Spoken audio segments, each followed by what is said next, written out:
ओवैसी साहब मुझे टोपी पहनाने की कोशिश नहीं करते और मैं उनको टीका पहनाने की कोशिश नहीं करता। तुम किस हिंदू मुसलमान की बात करते हो? ओवैसी के ऊपर अटैक हो गया, एक बार भी पूछने के लिए गए कि तुम पर गोली किसने चलाई? ये जो मैं पजामा कुर्ता पहन कर आया हूं सर ना, ये ओवैसी साहब ने मुझे ईद पर दी। टोपी पहनने से मैं मुसलमान नहीं हो जाऊंगा और टीका पहनने से ओवैसी जो है वो हिंदू नहीं हो जाएगा। हम दोनों नदी की वो धार में राष्ट्रीय स्वयंसेवक संघ का कट्टर आदमी, हमारा मुसलमान के साथ किसी प्रकार का कोई रिलेशन नहीं हो सकता। लेकिन जब देश की बात आती है, ऑपरेशन सिंदूर की बात आई, तो हम और ओवैसी एक साथ थे और हमने और ओवैसी ने देश के बारे में जो बात कहा वो सबसे इंपॉर्टेंट है सर। कि जब सऊदी अरब हम लोग पहुंचे और वहां का विदेश मंत्री जब हम लोगों को कहा कि आपको पाकिस्तान के साथ बात करनी चाहिए और ओवैसी जब उसको समझाने में नाकामयाब हो गए तो उन्होंने कहा कि निशिकांत जी आपको बोलना चाहिए। और मैंने कहा कि वो सरकार नहीं है, हम आपको सुनाने आए हैं, हम आपकी बात सुनने के लिए नहीं आए हैं।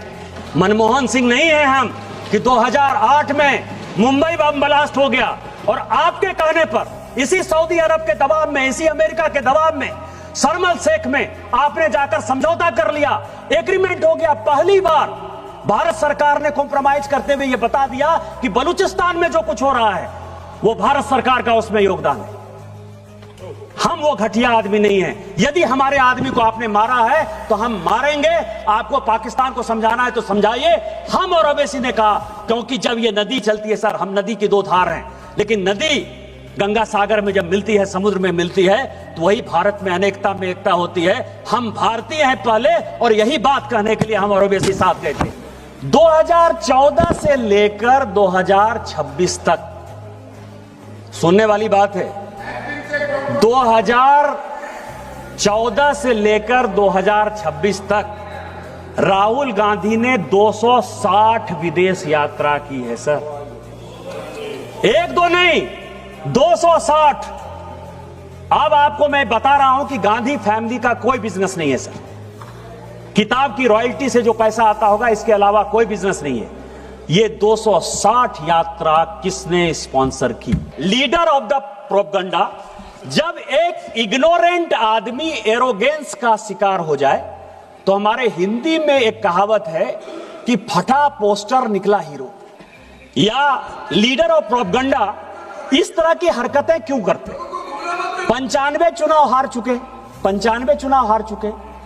मीडिया उनको सीरियसली नहीं ले रहा है, देश उनको सीरियसली नहीं ले रहा है। हालत क्या हो गई है कि आप यह समझिए कि जब सोनिया जी ने इस पार्टी को छोड़ा तो 206 उनके लोकसभा के सांसद थे सर। जब राहुल गांधी जी के बाद यह पार्टी गई तो वो 44 पे चली गई। दूसरा जब चुनाव आया तो वो 50 पर चली गई। इसके बाद सोनिया जी को लगा कि अकेले से नहीं हो पाएगा, ये तो पार्टी एकदम खत्म ही कर दे, तो प्रियंका गांधी को उन्होंने जो है उसके साथ भेज दिया। तो अभी 99 सीट पर जो है पहुंच गए सर। इसके बाद जो है वो फिर से खत्म होने के कगार पर हैं।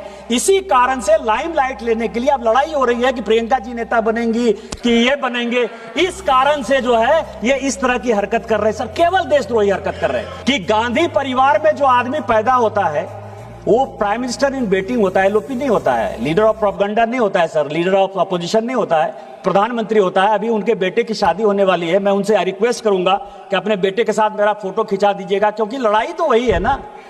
वो राजा है सर, हम रंक है।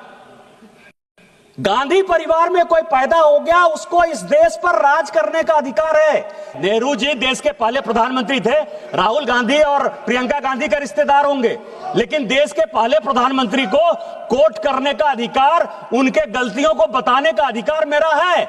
वो देश के पहले प्रधानमंत्री थे। कि राहुल गांधी जी और प्रियंका गांधी जी नेहरू परिवार के यहां सदस्य यहां बैठते हैं, आपको बड़ा पीड़ा हुआ। मौत का सौदागर प्रधानमंत्री हत्यारा है, चौकीदार चोर है, प्रधानमंत्री चोर है, डकैत है, देश को बेच दिया। लीडर ऑफ द अपोजिशन इतनी बातें बोलता रहा, आपको शर्म नहीं आती है? यदि नरेंद्र मोदी को कोई बच्चा नहीं है तो क्या उनको डिफेंड करने वाला कोई नहीं है? वो भारतीय जनता पार्टी के नेता हैं और इस देश के प्रधानमंत्री हैं। एक नहीं 1000 बार यदि बोलना पड़ेगा तो हम बोलेंगे। और मैंने क्या कहा सर? मैंने क्या कहा सर? मौत का सौदागर सोनिया जी ने on the